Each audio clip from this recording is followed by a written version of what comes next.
Hello, ಯಾವಾಗ್ಲೂ Sunday meet ಆಗ್ತಿದ್ದವಳು ಏನಿವತ್ತು ಬೇಗ ಬಂದಿದ್ದೀನಿ ಅಂತ ಅನ್ಕೋತಾ ಇದ್ದೀರಾ? I suddenly remembered it's February, the month of love. ನನಗೂ ಒಂದು ತಂಗಿ ಇದ್ದಿದ್ರೆ ನಾನು ಅವಳಿಗೆ ಏನೆಲ್ಲ ರಿಲೇಶನ್ಶಿಪ್ ಅಡ್ವೈಸ್ ಕೊಡ್ತಾ ಇದ್ದೆ, ಏನೆಲ್ಲ ಡೇಟಿಂಗ್ ಟಿಪ್ಸ್ ಕೊಡ್ತಾ ಇದ್ದೆ ಬೇಸ್ಡ್ ಆನ್ ಮೈ ಎಕ್ಸ್ಪೀರಿಯನ್ಸ್ ಅನ್ನೋದನ್ನ ನಿಮ್ ಜೊತೆ ಶೇರ್ ಮಾಡೋಣ ಅನ್ಸ್ತು. ಅದಕ್ಕೆ ಈ ವಿಡಿಯೋ ಮಾಡ್ತಾ ಇದ್ದೀನಿ. ನನಗೆ ತಂಗಿ ಇಲ್ಲ by blood, but I have you wonderful women in my life. ನಿಮ್ ಜೊತೆ ನಾನು ಶೇರ್ ಮಾಡೋಣ ಅಂತ ಈ ವಿಡಿಯೋ ಮಾಡ್ತಾ ಇದ್ದೀನಿ. So in this video let's talk about love. ತುಂಬಾ ಜನ from younger generation might say I know what love is. ನಾವು ಬುಕ್ಸ್ ಅಲ್ಲಿ ಓದಿದೀವಿ, ಮೂವೀಸ್ ಅಲ್ಲಿ ನೋಡಿದೀವಿ, ಅಥವಾ ಜನ ಇನ್ಸ್ಟಾಗ್ರಾಮ್ ಅಲ್ಲಿ ಪೋಸ್ಟ್ ಮಾಡೋದನ್ನ ನೋಡಿದೀವಿ. Love is all about grand setup ಅಲ್ಲಿ ಪ್ರಪೋಸ್ ಮಾಡೋದು, ಎವ್ರಿ ಇಯರ್ ಫಾರಿನ್ ಟ್ರಿಪ್ಸ್ಗೆ ಹೋಗೋದು, ಆರ್ ಅನ್ಸುವಂತಹ cute couple photos or reels ನ ಇನ್ಸ್ಟಾಗ್ರಾಮ್ ಅಲ್ಲಿ ಪೋಸ್ಟ್ ಮಾಡೋದು ಅಂತ. ಬಟ್ ನೀವೊಂದು ಅಬ್ಸರ್ವ್ ಮಾಡಿದೀರಾ, ರಿಲೇಶನ್ಶಿಪ್ ಅಲ್ಲಿ 1 ವರ್ಷ ಆಗ್ತಿದ್ದಂಗೆ ಇಬ್ರಲ್ಲೂ ಆ ಎಕ್ಸೈಟ್ಮೆಂಟ್ ಕಡಿಮೆ ಆಗ್ತಾ ಬರುತ್ತೆ. ಅಂಡ್ ನಮ್ಮ ಅಪ್ಪ ಅಮ್ಮ ಆಗಿರ್ಬೋದು ಅಥವಾ ನಮ್ಮ ಅಜ್ಜಿ ತಾತ ಯಾರು ಈ ರಿಲೇಶನ್ಶಿಪ್ ನ ಗ್ರ್ಯಾಂಡ್ ಜೆಸ್ಚರ್ಸ್ ಆರ್ ಲಕ್ಸುರಿನೇ ಅನುಭವಿಸಿಲ್ಲ. ಬಟ್ ಸ್ಟಿಲ್ ಇವತ್ತು ಕೂಡ ಅವ್ರ ಜೊತೆಗಿದ್ದಾರೆ ವಿತ್ ಫುಲ್ ಆಫ್ ಲವ್. ಆದ್ರೆ ಈ ರಿಲೇಶನ್ಶಿಪ್ ನ ಲಕ್ಸುರೀಸ್ ನ ಅನುಭವಿಸುವಂತಹ ಎಷ್ಟೊಂದ್ ಜನ ಕಪಲ್ಸ್ ಅಲ್ಲೇ ಮೇಜರ್ಲಿ ಡಿವೋರ್ಸ್ ಅಂಡ್ ಬ್ರೇಕಪ್ಸ್ ಆಗ್ತಾ ಇದೆ. Because love isn't about the highs, but it's about what happens after the highs fade. ನನಗೆ ಗೊತ್ತಿರೋರೇ ಒಬ್ರು ಕಪಲ್ ಇದ್ರು. ಅವ್ರ ಇನ್ಸ್ಟಾಗ್ರಾಮ್ ಪ್ರೊಫೈಲ್ ನೋಡಿದ್ರೆ ಸಚ್ ಅ ಪರ್ಫೆಕ್ಟ್ ಕಪಲ್ ಅಂತ ಅನ್ನಿಸ್ಬೇಕು. Romantic dates, cute surprises, adorable pictures together ಎಲ್ಲ ಪೋಸ್ಟ್ ಮಾಡ್ತಾ ಇದ್ರು.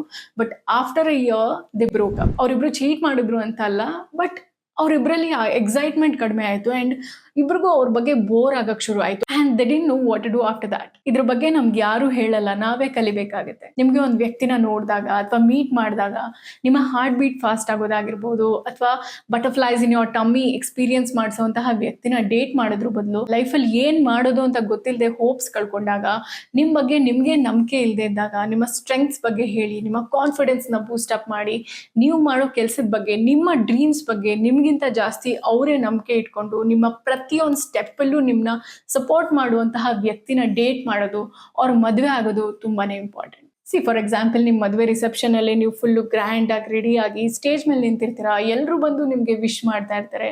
And after a point you feel like so tired, ಮನೆಗೆ ಹೋದ್ರೆ ಸಾಕಪ್ಪ ಅಂತ ಅನ್ಸ್ಬಿಟ್ಟಿರುತ್ತೆ. ಅಂಡ್ ನೀವು ನಿಮ್ ರೂಮಿಗೆ ಬಂದು ನಿಮ್ಮ ಗ್ರ್ಯಾಂಡ್ ಡ್ರೆಸ್ ನ ಚೇಂಜ್ ಮಾಡಿ, ನಿಮ್ ಮೇಕಪ್ ರಿಮೂವ್ ಮಾಡಿ, ಆ ಕಂಫರ್ಟಬಲ್ ಟೀ ಶರ್ಟ್ ಅಂಡ್ ಪಜಾಮಸ್ ಹಾಕೊಂಡು ಕೂತ್ಕೊಂಡಿದ್ದಾಗ ನಿಮ್ಗೆ ಸಿಗೋ ಒಂದು ನೆಮ್ಮದಿ ಇದೆಯಲ್ಲ, ಆ ನೆಮ್ಮದಿ ಫೀಲ್ ಆಗ್ಬೇಕು ನಿಮ್ಗೆ ನಿಮ್ ಪಾರ್ಟ್ನರ್ ಜೊತೆ. You should feel like you are at home. ನಿಮ್ಗೆ ಏನೇ ಒಂದು ಕೆಲ್ಸದ ಟೆನ್ಷನ್ ಆಗಿರ್ಬೋದು, ಪ್ರೆಷರ್ ಆಗಿರ್ಬೋದು, ಎಲ್ಲಾದ್ರೂ ಮಧ್ಯ ನಿಮ್ಗೆ ಅವ್ರ ನೆನೆಸ್ಕೊಂಡಾಗ ಅಥವಾ ಅವ್ರನ್ನ ಮೀಟ್ ಆದಾಗ ಅಥವಾ ಅವ್ರ ಜೊತೆ ಮಾತಾಡಿದಾಗ ಆ ಒಂದು ಕಂಫರ್ಟ್ ಸಿಗ್ಬೇಕು. You should feel so safe and comfortable with your partner. Because real love is in the ordinary days, boring days. ನಿಮ್ಮ ಗ್ರ್ಯಾಂಡ್ ಜೆಸ್ಚರ್ಸ್ ಆಗಿರ್ಬೋದು ಅಥವಾ ಫಾರಿನ್ ಟ್ರಿಪ್ಸ್ ಅದೆಲ್ಲ ಆದ್ಮೇಲೂ ಏನೋ ಒಂದು ಸಣ್ಣ ಪುಟ್ಟ ಫೈಟ್ ಆಯ್ತು ಅಂತ ಅಂದಾಗ ನಿಮ್ಮ ಪಾರ್ಟ್ನರ್ ಯಾವ ರೀತಿ ರಿಯಾಕ್ಟ್ ಮಾಡ್ತಾರೆ, ನಿಮ್ಮನ್ನ ಹೇಗ್ ಮಾತಾಡಿಸ್ತಾರೆ, ಆ ಒಂದು ಫೈಟ್ ನ ರಿಸಾಲ್ವ್ ಮಾಡೋದಕ್ಕೆ ಇನಿಷಿಯೇಟಿವ್ ತಗೊಳ್ತಾರಾ ಇಲ್ವಾ, ಅಥವಾ ನಿಮ್ಮ ವ್ಯೂ ಪಾಯಿಂಟ್, ನಿಮ್ಮ ಪರ್ಸ್ಪೆಕ್ಟಿವ್ ಇಂದ ಯೋಚನೆ ಮಾಡಕ್ಕೆ ರೆಡಿ ಇದಾರಾ ಇಲ್ವಾ, all these qualities are very important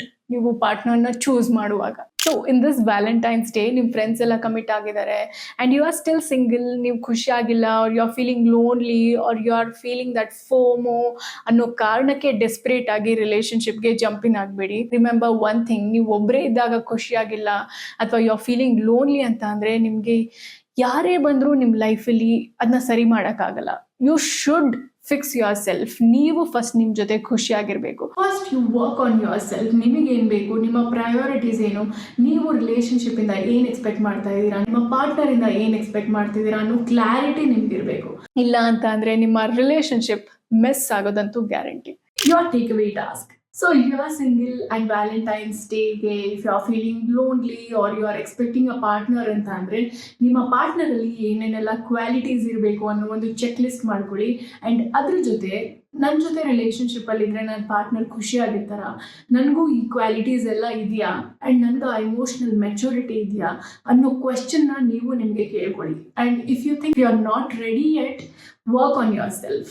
because ನೀವು ಎಂಥ ಪಾರ್ಟ್ನರ್ನ ಚೂಸ್ ಮಾಡ್ತೀರಾ ಅನ್ನೋದು one of the major and most important decisions of your life. ನೀವು ಚೂಸ್ ಮಾಡುವಂತಹ ಪಾರ್ಟ್ನರ್ ಮೇಲೆ ನಿಮ್ಮ ಕ್ವಾಲಿಟಿ ಆಫ್ ಲೈಫ್ ಡಿಪೆಂಡ್ ಆಗಿರುತ್ತೆ. ಆ್ಯಂಡ್ ಆಲ್ಸೋ ನಿಮ್ಮ ಪ್ಯಾಷನ್ನ ನೀವು ಬಿಟ್ಕೊಡ್ಬೇಡಿ. ಫಾರ್ ಎಕ್ಸಾಂಪಲ್, ನಿಮಗೆ ಹಾಡು ಹೇಳೋದಿಷ್ಟ ಅಥವಾ ಡಾನ್ಸ್ ಮಾಡೋದಿಷ್ಟ, ಪೇಂಟ್ ಮಾಡೋದಿಷ್ಟ, ಆ್ಯಂಡ್ ನಿಮ್ಮ ಪಾರ್ಟ್ನರ್ಗೆ is not very related to that ಅಂತ ಅಂದರೆ ನೀವು ಆ ಪ್ಯಾಷನ್ನ ಬಿಟ್ಬಿಟ್ಟು 3 ಹೊತ್ತು ನಿಮ್ಮ ಪಾರ್ಟ್ನರ್ ಜೊತೆ ಇರಬೇಕು ಅನ್ನೋ ಆಬ್ಲಿಗೇಷನ್ಗೆ ಬೀಳ್ಬೇಡಿ. ಬಿಕಾಸ್ ದ ಟ್ರೂತ್ ಇಸ್, ನೀವು ಯಾವುದೇ ಒಂದು ವ್ಯಕ್ತಿಗೆ ಅವಶ್ಯಕತೆಗಿಂತ ಜಾಸ್ತಿ ಟೈಮ್ ಆ್ಯಂಡ್ ಇಂಪಾರ್ಟೆನ್ಸ್ ಕೊಟ್ಟಾಗ ನಿಮ್ಮ ವ್ಯಾಲ್ಯೂ ಆ್ಯಂಡ್ ನಿಮ್ಮ ಇಂಪಾರ್ಟೆನ್ಸ್ನ ನೀವೇ ಕಡಿಮೆ ಮಾಡ್ಕೊತೀರ and you will not be respected enough. And also keep in mind, ನಿಮಗಿಂತ ಮುಖ್ಯವಾದವರು ಈ ಪ್ರಪಂಚದಲ್ಲಿ ಯಾರೂ ಇಲ್ಲ.